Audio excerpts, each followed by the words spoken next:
Hi, this is Pete Gary, and welcome to Fact or Fiction Friday Special Edition. Today, we're fortunate enough to have with us Armin Grossman. And Armin, thank you so much for joining us this morning with Boca Voice. Pete, thanks for having me. It's a pleasure to be with you and delightful to be able to be with you and to talk about a subject near and dear to my heart and the city of Boca Raton. Well, great. Why don't you tell us a little bit about what brought you and how long you've been in Boca? I don't want to date you, but tell us how long you've lived in Boca. I appreciate you not trying to date me, but it's inevitable somewhere along the line. And I came to Boca actually 51 years ago in 1965. And I came here to go to Florida Atlantic University.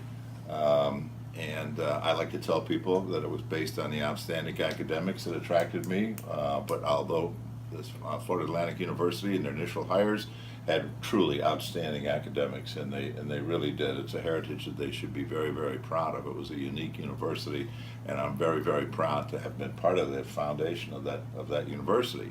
But the truth of the matter is, I used to come down here on spring break from my undergraduate experience and go to Fort Lauderdale for spring break, where the boys are, and I love Florida. I just think Florida is the greatest place in the world. I wouldn't live anywhere else. I love that beautiful turquoise blue water and the beaches and the palm trees and the weather.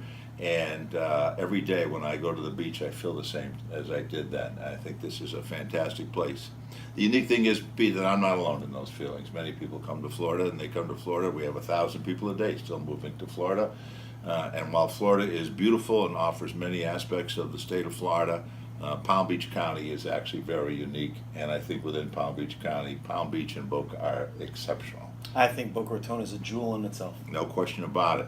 And so I've seen the city of Boca Raton grow significantly. At the time when I was here, 95 didn't go all the way through, and Military Trail was about as west as you could go. The Polo Grounds where Houston is now, over near Town Center, and going to polo matches and seeing cars in the Boca Raton Resort. Boca Raton was so very special. And today I'm fortunate enough to live right there across from the resort, which I still think in its architecture and its scope and purpose, it's a fantastic place. And so the city of Boca Raton is very, very special and very near and dear to my heart. Well, I appreciate that. Listen, you're very politically connected in this town as well as in general in Florida. So tell me a little bit about the political landscape and what you think in regards to the city and the direction in which we're heading. Well, it's very important that we preserve our legacy. I know there's a lot of people that are upset about downtown Boca. Some people are, some people aren't, but it's downtown Boca. And it's very interesting you ask me that, Pete, because when I came here, the power structure, I was a political science major in undergraduate school. What a shock, right? I know. And we had these incredible professors at FAU, truly outstanding political science department. And I had the good fortune of Bob Huckshorn and John DeGrove, and my urban planning course under John DeGrove, who was a national figure. We did a community power structure assessment. Tom Fleming, who started Florida Atlantic University, was one of the people whose names keep going. And the way we assessed the community power structure at that time, we simply walked around and said, "Who's in charge here?" And that had validity. We found out who was in charge. Sure. And it isn't now. There's a de facto power and there's de jure power. And who was really in charge? And those are the people who were very influential in the city of Boca Raton. And Fleming was extremely influential in bringing Florida Atlantic University to Boca Raton, which is another huge enhancement to the city of Boca Raton. Oh, absolutely. FAU has just been a driving force in the city. It's been a pleasure, especially with the new stadium coming in. Right. It's just been absolutely phenomenal. Exactly. And unfortunately, that town and gown relationship has not really been fostered in a way that it could be. When we look at college towns such as Ann Arbor, I mean or Gainesville, they are college towns. East Lansing, Michigan, there are a number of them. Agreed. And we have not actually married the universities, and Lynn as well, an outstanding university, with the city in a way that promoting Boca Raton as a college town that is certainly a significant enhancement. Florida Atlantic University has been a significant enhancement to Southeast Florida. Do you think some of that development that's going to be happening over off of 95 and Spanish River I'm forgetting which development they're putting in there. Do you Yeah. think some of that is gonna help Florida Atlantic creating some of the? Oh, no question. That'll be a great enhancement to Florida Atlantic University, and that is a modern concept in urban planning today, where people live, work, and play, and they don't need a car anymore, to the extent that we do. Our highways are way overcrowded, and we found ways of doing this, and I think it's an outstanding concept where people will live right there. They can go to the university. Everything is within walking distance or public transportation. And that certainly is the wave of the future. Sure. Now, you can't go anywhere in town these days, Armand, and not see the signs up and not look at anything online right now, and including Book of Voice, and not see about the last question on our ballot in regards to the old wildflower property. What's your take? You lived here for 51 years. I've lived here for almost 30. What's your take on the water on that property? Well, clearly I remember that property very well because when I moved here, that was called the Bayou. And it was a great restaurant in Boca Raton, certainly much out of my financial reach at the time. But it was where people went and to enjoy a good meal. People pulled up and they had valet car service, which was something unique that I had not experienced where I grew up in Cleveland. I never saw something like that. And the Cadillac was the car of choice at that time. And it was a fabulous, fabulous restaurant. And so that location has always been a restaurant. Then it later became Max's was on the corner, the Wildflower. I did not know the Wildflower all that well, but it was certainly a great location, and it's still known as the Wildflower property. And so it has always been a restaurant, and so there's great precedence for retaining it as a restaurant property. So what's your understanding of what's happened now since the city purchased it in 2009? What's been your understanding of what's going on back and forth in regards to that property? Well, that property was purchased in 2009 at a cost of $7.5 million for 2.2 acres. And Susan Welcher was the mayor at that time, and she clearly recalls that it was purchased for the intention of the city to lease that out to a private entity as a restaurant. And that was the intent, and rightfully so. Now there is a petition before the people that is, frankly, I believe it's deceptive in its content, the way it reads. This ordinance 5356, where only public uses can be used for waterfront properties, something along with that, anything adjacent to the Intercoastal Waterway. And there are those people who want to make that 2.2 acres into a city park. I know. The city has one of the great advantages of the city of Boca Raton. We have two outstanding credits to the city. One is our public library system. Our libraries are second to none. I think our libraries are just fantastic. They're incredible. They really are just wonderful. The second thing, of course, is our great, exceptional park system. We have over 1,600 acres of parks in the city of Boca Raton, well-maintained, beautiful parks, wonderful waterfront property. Gumbo Limbo, Red Reef are outstanding. Now, we need 2.2 acres additional park space? That's insane. Absolutely not.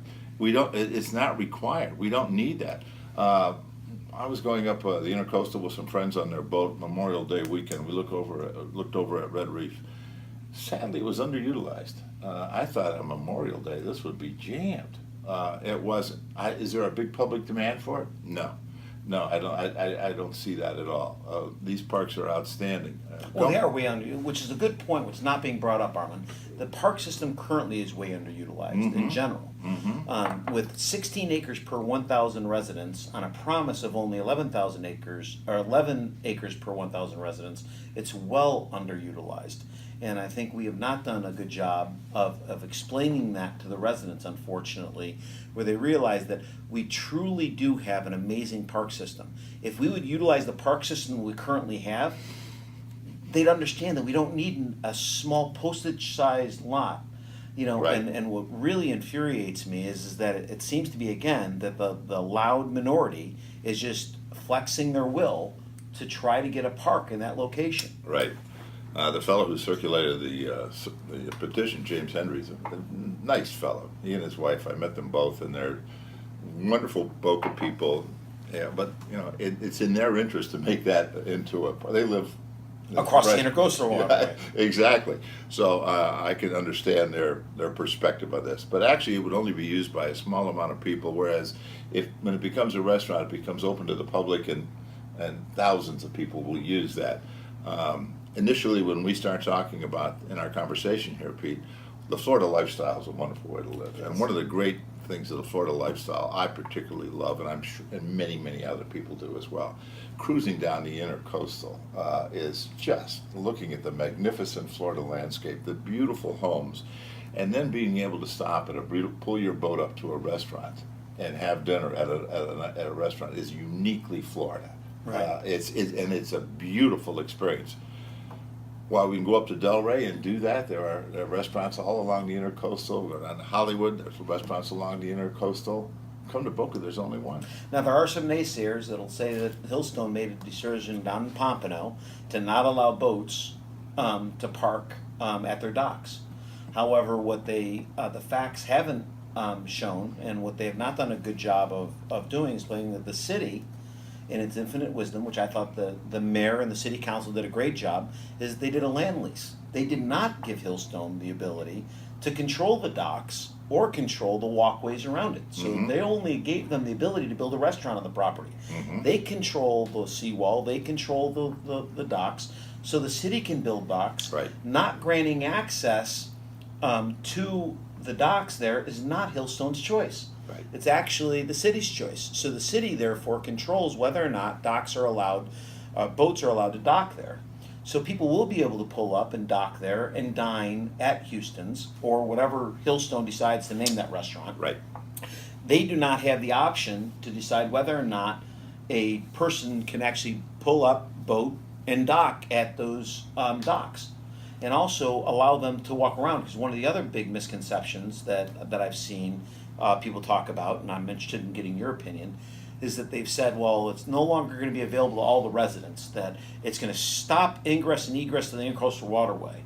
Well, if you look at the way that the lease is written, it doesn't seem to be that way at all. I mean, would you agree or disagree? Oh, I absolutely agree with you, Pete. And yeah, it's you and I bring people in from out of town and take them to. It's wonderful. Boca's been very blessed with some fabulous restaurants. Sure. Some of the best restaurants in the world are in Boca Raton. I was in Europe recently, and they said, "Oh, you're going to get some great food." I said, "Yeah, it was good, but I live in Boca, and we have great restaurants and great."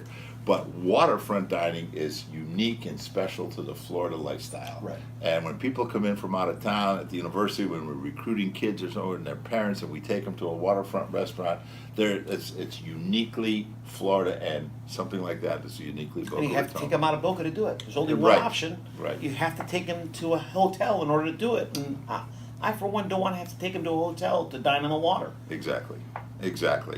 And then let's look at the economic side of it.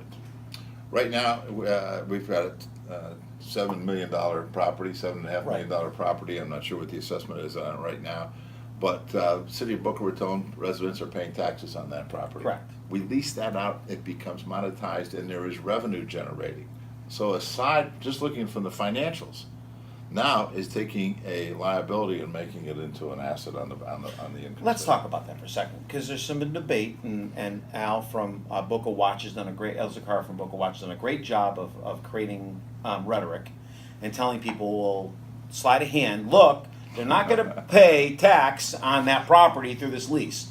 But what he hasn't explained is that they negotiated a long-term lease, and that it's not uncommon in a long-term lease to create concessions in a long-term lease for commitment. And if somebody's willing to write a long-term lease and commit, landlords do give concessions to create loyalty to make Right. sure that they have that income coming in for a Well long said. time, right? Right. So what do you say to somebody that's saying, well, they gave a concession to this and it gives an unfair advantage to other restaurateurs in the area that don't have that same concession? Well, you mentioned Al Zaccaro. Al's a good friend of mine, as you know, and but the old adage is when two people agree on everything, one of them's not thinking. So on this one, Al and I probably take an exception from each other. I believe it's just a wonderful thing. First of all, the financial side, and then from the actual service side, and then we're going to create 100 jobs or plus. And a lot of those kids are FAU students or LEND students. and to offer the opportunity to our students to work part-time, particularly in the food service industry. You know, it's a big problem today. While the state universities are very financially astute in terms of their tuition, our tuition is very low in the state of Florida. Still, many kids have difficulty making ends meet. That's very understandable. That is a common college experience.